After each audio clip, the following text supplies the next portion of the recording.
حضرت عمر فاروق رضی اللہ تعالی عنہ کی ذات پاک وہ ذات ہیں کہ جن کی شجاعت، بہادری، دلیری کی بنیاد پر جو ان کے شاندار جاندار کارنامے تھے، ان کی عدالت میں مسلم اور غیر مسلم دونوں کو انصاف ملتا تھا۔ حضرت عمر فاروق رضی اللہ تعالی عنہ کے لیے میرے اور آپ کے نبی صلی اللہ علیہ وسلم نے دعائیں مانگی، اسی لیے ان کو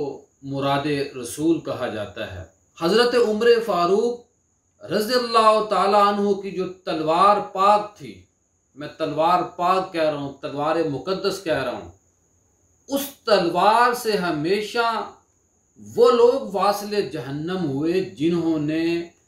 میرے اور آپ کے نبی کی شان میں گستاخی کی،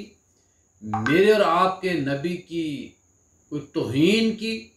آپ کے فیصلے کو جھٹلایا، یا وہ منافقین کہ جو بظاہر تو مسلمان تھے لیکن دل سے مسلمان نہیں تھے۔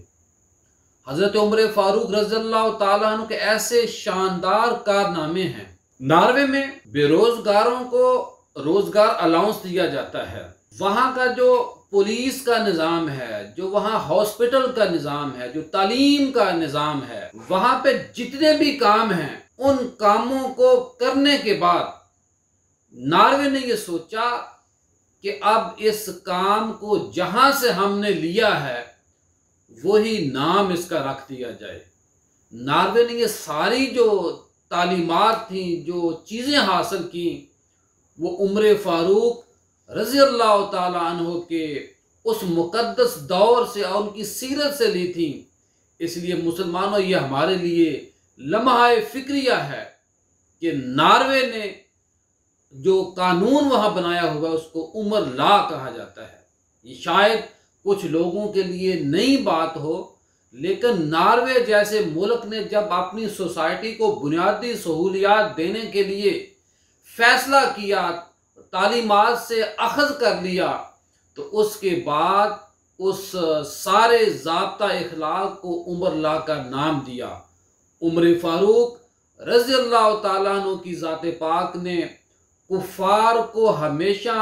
شکست دی۔ عمر فاروق رضی اللہ تعالیٰ عنہ کی ذات پاک نے